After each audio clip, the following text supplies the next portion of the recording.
Hello, and welcome to Off the Shelf Reviews. I'm going to mess up Johnny's name at least once. And I'm Gary. And today we're going to review and discuss Johnny Mnemonic, which came out in 1995. Based on the short story and written by William Gibson and directed by Robert Longo. Iain, why don't you give us the synopsis? Well, in the future of 2021, information is stored in people's minds and couriered around. We follow one courier, Johnny Mnemonic, who has given his brain a bit of an information overload. And this information is so rare that the most powerful people of the city want him dead.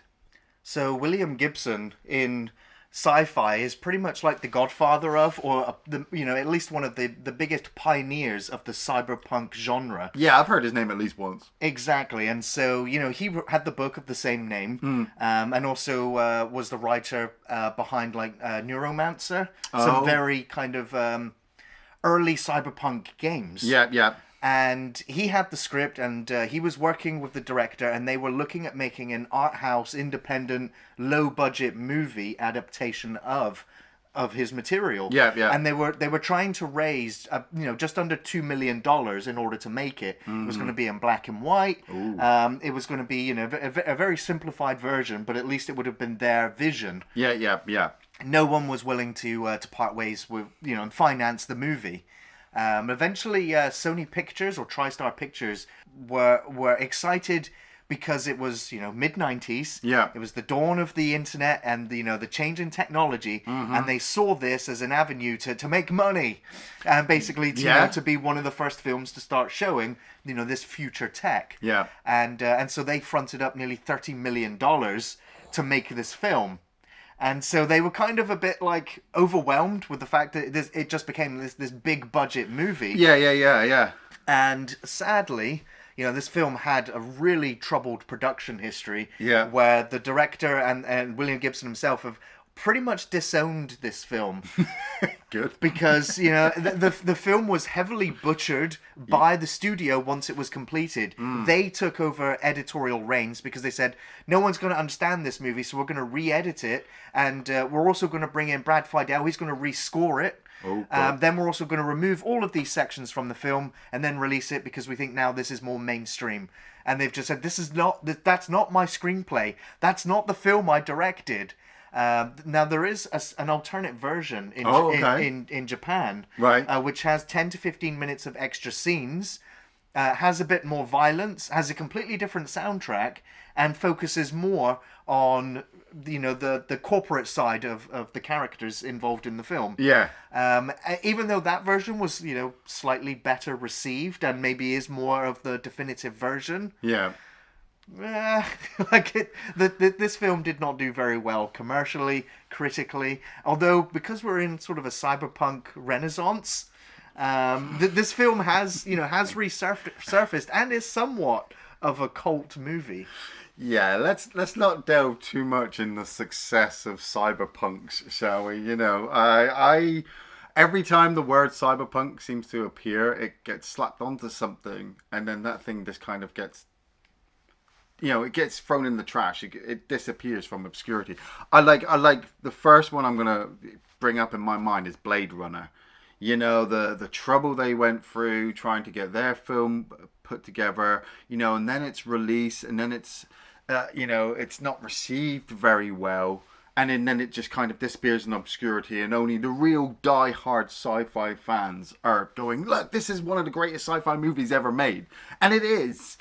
And then Johnny Mnemonic comes along, and I remember seeing the trailer back in the day, like 95, and thinking, ooh, what's that? But still not entirely interested in wanting to see it. It looked a really bland, low budget, crappy sci-fi movie that I just could...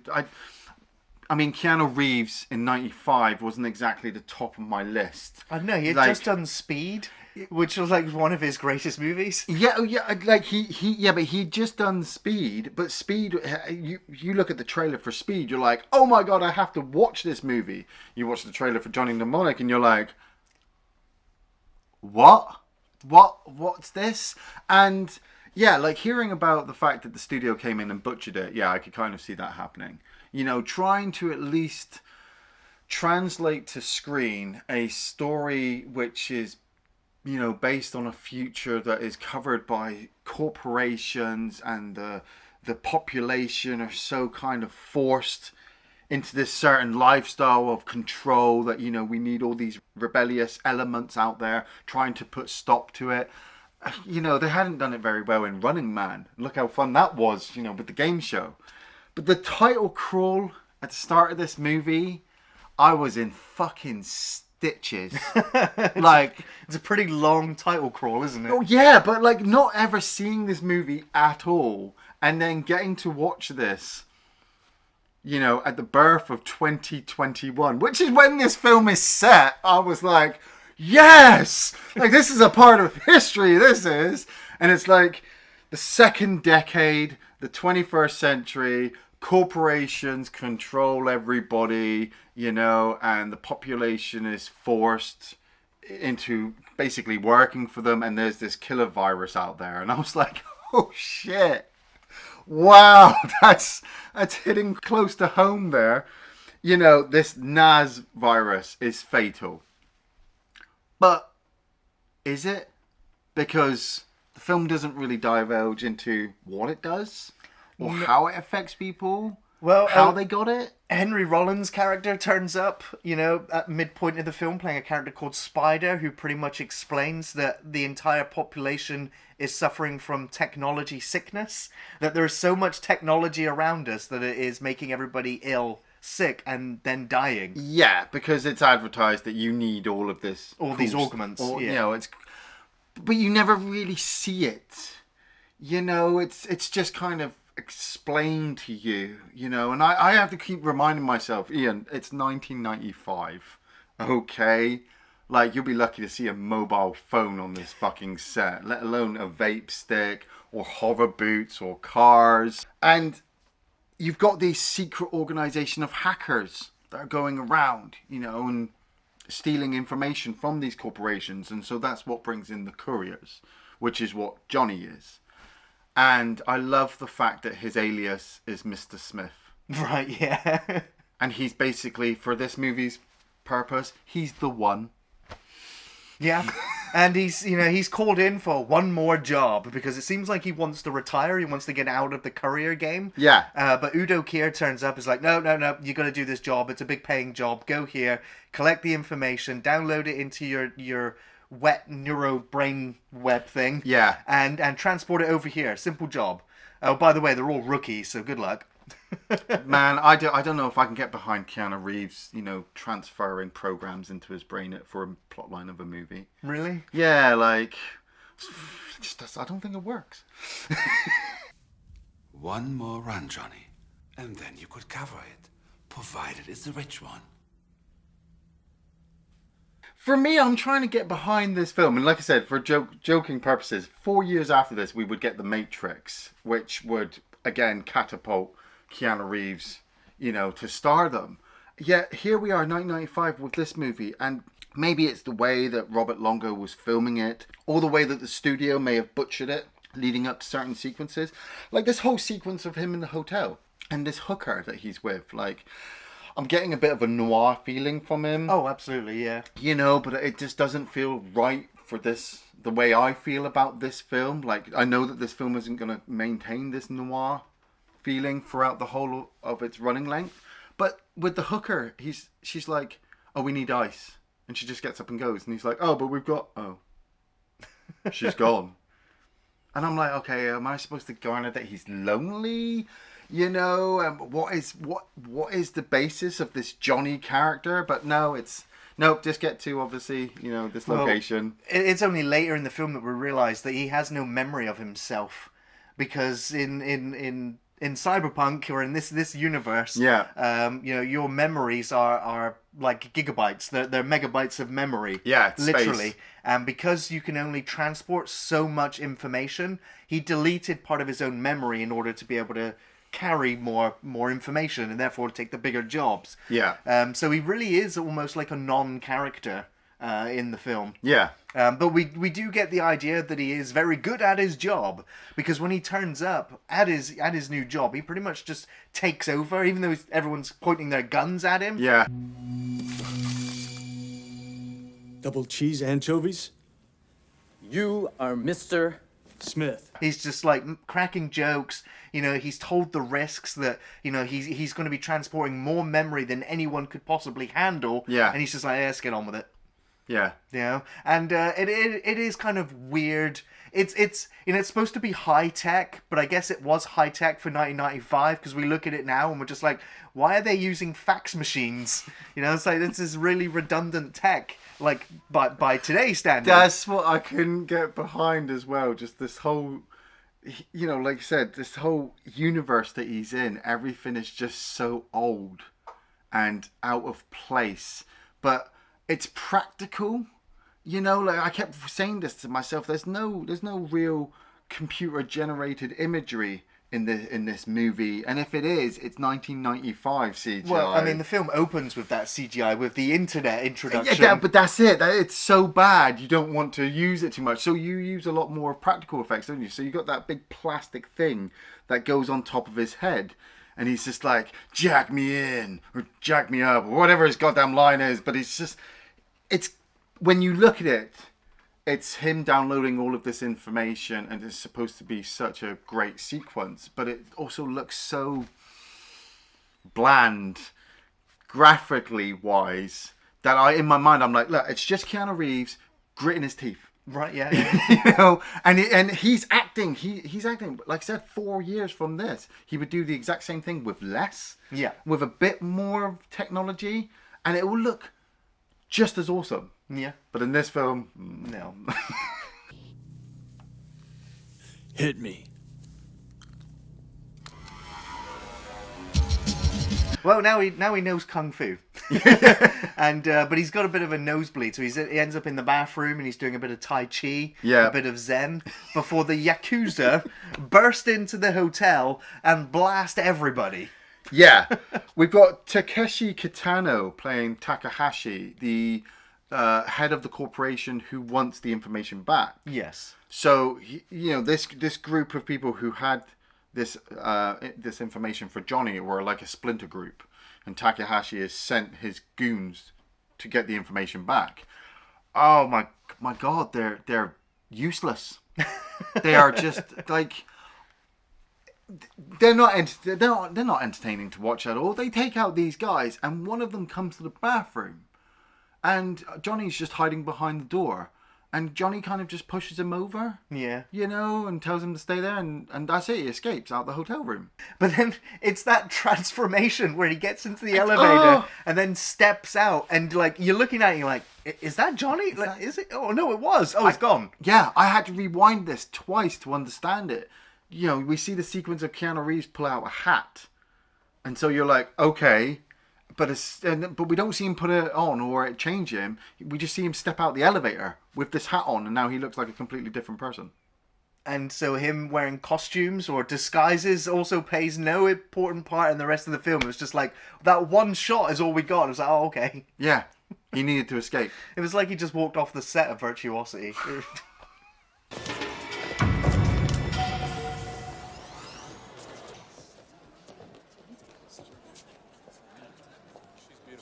So we also have Dina Meyer playing Jane, and if there's a saving grace for this movie, it's this lady. Yeah. Like- Oh, she was really good. But she was also based on a character Right. from William Gibson's like expanded cyberpunk universe. Okay. But because they didn't necessarily have the rights to use her character, because they were thinking about using Molly's character in her own movies. Right. So that character ended up being watered down and changed into the character of Jane. Yeah. Which is played by Dina Meyer. Yeah. So she kind of has some of her characteristics, but she doesn't have her augmentations that are quite visible. However, she is also suffering from the virus, which is the killing black everybody. ice. Yeah.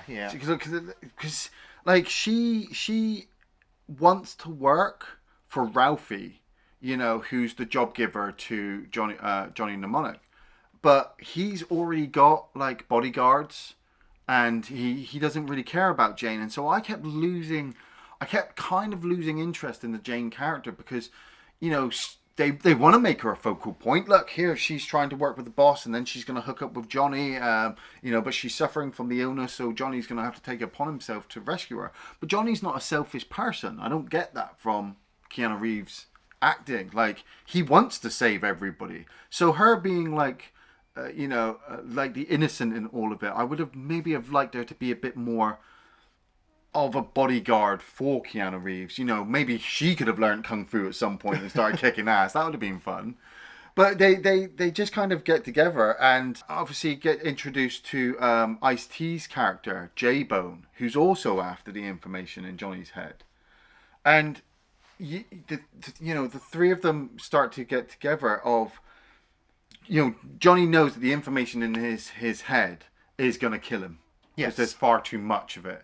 But they need a specific place to download it. And then obviously he's got all these goons coming after him because they want the information. But all they need is his head. They can literally just cut off his head. Right. So when Johnny gets to where he needs to go, he ends up pretty much getting betrayed by Udo Kier. Surprise, surprise. And the corporations are there, and they're like, yeah, we don't need to download the information. We can just cut off your head, you know, put it in a freezer box and take it home with us. Yeah. So it's like, oh, okay. They don't just want the data. They want everything it's ever been stored in. There's less danger of information decay. And we don't have to worry about anyone going in with mnemonic sensors. And that is where, Jane has realised what's going on, and she sees this as an opportunity, yes, you know, to make some money. And she drops down and she rescues Johnny, yeah, only after agreeing that he would pay her $50,000 in order to kind of help with this rescue. Yeah. I got to bring up now Shinji, the guy with the red kind of filament the wire. laser whip. Yeah. Yeah, like the film, maybe I missed it, but the film didn't convey to me who this guy was until like later on, like 3/4 of the way through. I'm like, oh, that's who this guy is. Because every now and again I just saw Shinji kind of in the background, like leading the goons, and then pulling out this red wire, like he kills Ralphie at one point. Yeah. You know, this thing just cuts through everything. But he's so inadequate as an enemy to Johnny, because they will just keep escaping. You know, Johnny and Jane just make their way through different situations, and Takahashi kind of realizes this. He's like, yeah, Shinji, you're terrible. I need to call in somebody else. I need to get some proper backup in this movie, you know. So we're gonna get Dolph Lundgren in. You need someone brought to Jesus? Or to you. Man, Dolph Lundgren, like he's almost unrecognizable. Almost. Until he starts speaking. Man, it is so over the top. It's so wacky and cartoony and goofy. Yeah. And now, you know, like the studio cut out like 80% of his screen time from the movie. Oh God! Because they were just like, it didn't feel right. More so Dolph. There's no backstory for this character. He just kind of turns up like this. He's a street preacher, but he's been called in by like the biggest corporation on the planet. Yeah. To go and retrieve the information from Johnny. So, oh, okay. Yeah. I just love he's got, you know, the cross, the Jesus cross, but you soon reveal it's a giant dagger. Like, oh, what the hell is going on? They said he used to be a legit doctor once, but Where? I got like 40-50 minutes into this film. It's only an hour and a half long, and I had to pause it because I had just lost my will to live. You know, this movie that I'd avoided and been told to avoid all of my life was now playing, and I understood why this film was so bad and so, you know, under-received by everybody. Like, you think that a priest version of Dolph Lundgren walking around, Drago, you know, as a priest would be fun to watch. But it's not. It's goofy and cartoony. I really enjoyed his scenes because they were so wacky and wild. But why? This is supposed to be a cyberpunk universe. I mean, in fairness, like, looking back at the game that it just released, you know, it's goofy and cartoony and funny in places. But you're supposed to be in this bleak future. You know, we're supposed to be worried that Johnny might lose his head and this information that he's carrying could be lost forever. But we don't. We don't care.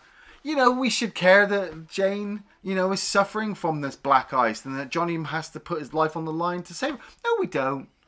We don't care. I don't know. I thought Jane was a pretty cool character, and so it was cool to see Johnny. You know, he's dying himself. He needs to download this information, but he's also, you know, he's now his new bodyguard is dying, so he agrees to take her to go and see Spider. Yeah. Because she also says that Spider might also be able to help him.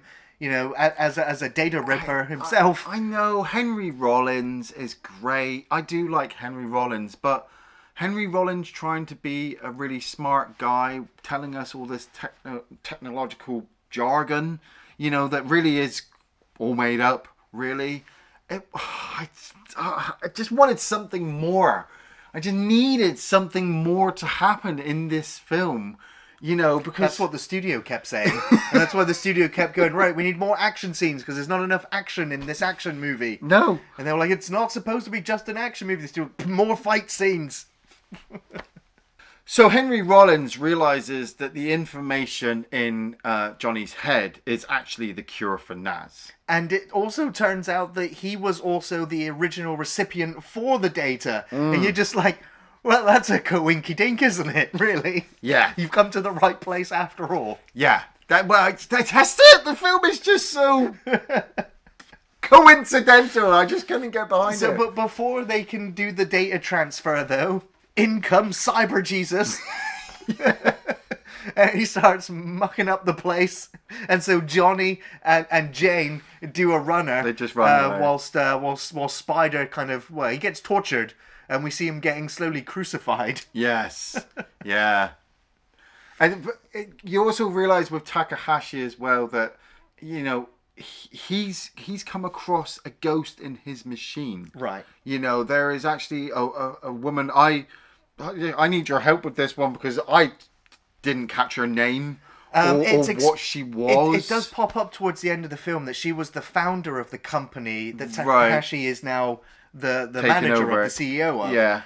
Now, I also believe in the original script as well that she was Johnny's mother. See, I was getting hints towards and she that, wanted and to I was help like, Johnny get his memories back. What the, yeah. Because obviously he deleted all of his childhood, wouldn't recognize her anymore. Yeah. But yeah, like again, it was all dropped. The film doesn't deliver it so well. That the most I got from a lot of these sequences was this ghost in the machine had given out this information as, you know, for the populace, and Takahashi was pissed off about this and wanted the information back. But because he's got feelings towards the ghost in the machine, like the corporate leader, and maybe he didn't feel like she should have died, he gets taken out by Shinji.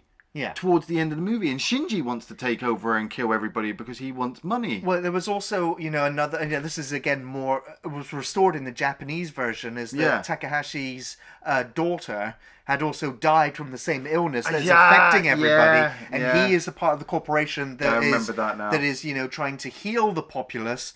But he then becomes aware that the company he's working for has the cure.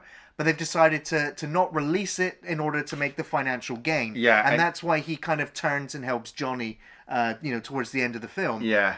Which was a nice angle, and it was he was a very charismatic actor as well. But it's a shame that most of his story was cut out. I mean, the actor was obviously the guy from Battle Royale, yes. and I really did love seeing him pop up. But every now and again, his scenes would just. It'd be jarring, him just coming in and dropping us this little piece of information or something that he's going to do to attack Johnny, and Johnny just to get away from it constantly, up until like Ice-T. Like, I like Ice-T, but even him in this movie, his sequences were like so dull and so boring until the end. Until the end, I couldn't fucking believe what the fuck I was watching. Like, they need to get this information out of Johnny's head and broadcast it for the rest of the world to see. So there's a dolphin. Yeah, there is a dolphin in a tank that is addicted to cocaine. and they are using as a weapon. And you're like, you see something like that, and you're like, this is why we love Cyberpunk, because it is at sometimes batshit crazy. But not delivered well in this movie, shall we say. No. Like, I'm sure if I read a cocaine-sniffing dolphin, with this contraption on his head was going to help me, release information to the internet, it'd be really cool. But seeing it, like I even said this to Gary before we started recording, I'm like, dude, I need your help to remind me what happened at the end of the film, because it's a blur. I just lost all... You got all these crime syndicates, the Yakuza, the Low-Techs, Johnny, the street preacher. They all group up together at the end, to try and steal this information before he uploads it. Yeah. And it's just like a wild gunfight where you're like, these characters are turning up and they're getting upset that people have died, and they're shooting rockets randomly, and cars are dropping from the bridge. Oh my god, yeah, there was a girl with a rocket launcher who got shot in the face. Yeah, I was like, who are these people? I don't know. Yeah, like, I was like, what? And Johnny's main aim is just to get this information released onto the internet, and I loved the line where he was just like, everybody, set your VCRs. You're not going to want to miss this. This is the last blast from Low-Tech World Headquarters. And believe this, we're going out with a bang, baby. So get your VCRs ready, because we got what you need. We got the cure to NAS. I was like, oh my god. You can only imagine if that was broadcasted, today, 2021. Everybody get your VCRs ready. It'd be like, like, run around, get your VCRs, go record this, because my phone can't store it. And he uploads the information and saves the day. Yeah, that's pretty much it. Now, I gotta say though, like all of the action scenes in this movie are really bland. Like they're so forgettable. And it just like the action scenes are supposed to be exciting, exhilarating, a thrill ride to get you to the next bit of exposition. Whereas like it was just so dull. Yeah, except for the final confrontation with the street preacher with Dolph Lundgren. The psychic attack. He ends up being attacked by the dolphin. Like, Jane ends up altering like the mini satellite towards him, and the dolphin ends up sending this high ultra ray frequency at him. Yeah. And because we find out that the street preacher his entire skeleton is metal. He's almost completely 100% augmented. I totally missed all that. And that's why all of his electronic components just start exploding out of his body. And that's why he erupts into flames. I got really confused at that point. Like, why is he getting electrocuted? I don't care. There's a dolphin psychically attacking him. Yeah, he's completely augmented, and that's why. But I do also like I gave the film a big thumbs up for doing this. Yeah. But when they're looking over and like the tower in the background's exploding in fire, yeah, and I was just like, oh, okay. And then Jane turns around and we see the burnt remains of the street preacher getting back up, and I'm like, oh, it's the horror movie trope. Yeah, I thought that. And Ice-T turns around, he's just like, get that garbage out of here. I was like, oh, you got me, movie. I thought we were going to have the villain come back. I thought he was going to terminate her as well, Right. But yeah, it was terrible. And then the credits roll. Like, okay, we've saved the world. Yay. Oh, man. Well, Iain, do you have any memorable moments? Yeah, I wrote some sequences down, but looking back, I got to try and work out what the fuck was going on for myself. Like, the upload scene hit me, and just watching, Keanu Reeves, like, it was really well done acting. Like, he'd use that again in 4 more years, better, shall we say. Carl, the preacher, with the liquid nitrogen hands, when he's smashing the fingers in. And for some reason I wrote knife to balls. Like, something happens in that sequence with a knife to balls. There's a knife to balls in that sequence as well. The rocket launcher with the girl being shot in the mouth. I don't know. I wrote it down. So there's a lady with a rocket launcher and she gets shot in the mouth at some point. Johnny realizing he's the savior of the city. He just wants a $10,000 a night hooker. That's all he wants. And I'm like, how is that a redeeming feature for him? I'm supposed to not like this guy, but he's been helpful all the way up to this point. But now he's dying. He wants his memories back. I don't care. Just want him to like do that slow motion jump thing. Oh, wrong movie. Sorry. And yeah, the like Gary said, the final sequence with the dolphin. I don't know what to say. Like, there's a dolphin that turns up at the end that you're just like, this should have been all the way through the movie. You know, Johnny should have been getting messages from somebody over the internet telling him to come somewhere, and then it turns out to be the dolphin. But it just turned up at the end. It's shocking. It blows up Drago and saves the day. Yeah. I don't know. That for me, there were quite a few memorable moments in the film. Like, the first thing that made me go, "Oh wow," was the laser whip. Like, especially when he laser whipped through the hotel door. Yeah. And then you see him like taking out the marble statues, or then the decapitations with it. I was like, that's a really cool, unique weapon. You don't really see that. It was fine. Yeah. I love the Street Preacher, Dolph Lundgren's performance. Like, it was so bad, it was awesome. It was so bad. Like the CGI internet, I was just like, man, the internet in the future looks awesome. 2021. I guess what else? And of course the dolphin. You mentioned it yourself. The dolphin killing Dolph at the end was awesome. Worth watching the film alone. No. just for this ending. I've also got to say, one of the most memorable sequences in the film is when Johnny's standing on the rubbish heap screaming, "I want room service!" Oh, yeah. I want room service! I want the club sandwich. I want the cold Mexican beer. I want a $10,000 a night hooker! He goes into a massive tirade of all of the luxuries that he wishes he had. Yeah. You know, but like he's come from the high life, you know. A successful, job doing it as a courier, lavish hotels, lavish destinations, sleeping with whatever he wants, and now he's in a rubbish dump and he's dying, and he's complaining. And it was like, it's fine. It's just bad acting all round on Keanu Reeves' part. Like, Keanu Reeves, for me, he's good. He's really good when he has a director who knows how to direct him as an actor. If he's got a director, unfortunately, like this director whose, primary occupation was a painter, and this is his only movie. He had done some music videos, but he just didn't necessarily know how to direct Keanu Reeves in this. And so his acting ranges all over the place, and But maybe that's it. Maybe Keanu Reeves, is so good. He was doing the best he could with the director's. It seemed like a lot of the actors in the film were overacting because they had no direction. They had nothing to so go they just with. thought, The film was so bland. Yeah, they just overacted. And like Udo Kier, it's the campiest, most over the top performance I've seen him in. Yeah. Same with Dolph Lundgren. Yeah. I'm just like, they just seem so bizarre. That's it. I was feeling the same thing. These are great actors. I know these people are great actors. I've seen them do great performances.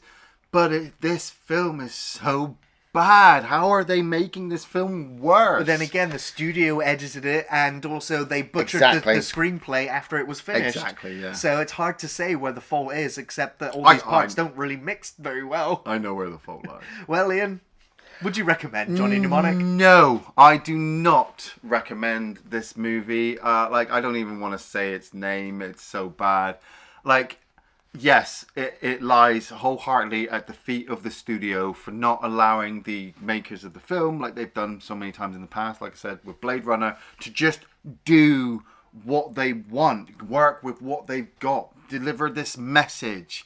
It is all over the place, and even then, it still doesn't even work. I mean, Gary says these sequences were funny, but you got to get through so much tripe to get to those sequences that they're gone in an instant, and you're like, what was I watching then?